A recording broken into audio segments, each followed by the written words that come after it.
Abu radhiyallahu anhu, "Ana hafiz labbaik wa sa'alaik ya Rasulullah." Ya Rasulullah hafiz। নবীজি বললেন, "ইয়া আবু হুরায়রা, তাআল্লামুল কুরআন ওয়া আলিমুন নাস।" আবু হুরায়রা, তুমি নিজে কুরআন শিখিয়ে মানুষদেরকে কুরআন শিখাবে। তুমি কুরআন শিখিয়ে মানুষদেরকে শিখাবে। কতদিন শিখাবে মানুষদেরকে কুরআন?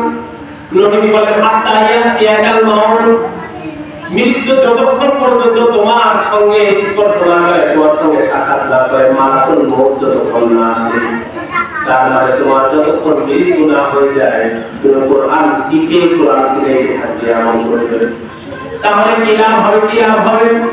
নবীজি বলেন, ও আবু হুরায়রা, শুনো, যদি তুমি এই কাজটা করো যে কোরআন শিখাও মৃত্যু পর্যন্ত, এই কাজটা যদি করতে পারো, ভাই কোরআনের ছাত্র তুমি না, ভাই কোরআনের শিক্ষক, তাহলে যখন তোমার মৃত্যু হয়ে যাবে তখন আল্লাহ বলে, এটা যেমনি ভাবে সারা বিশ্ব থেকে, সারা পৃথিবী থেকে, যেমন বাংলাদেশ থেকে লক্ষ লক্ষ মানুষ লক্ষ লক্ষ টাকা খরচ করে, তারা অনেক কষ্ট করে দূর দূরান্ত থেকে ঘোড়ায় চড়ে, উটে চড়ে, বিমানে চড়ে কাবা জিয়ারতের জন্য আসে, হজ করার জন্য এই মক্কা শরীফে আসে, তাই লাভিকে জিয়ারত করার জন্য আসে, লক্ষ লক্ষ টাকা খরচ করে।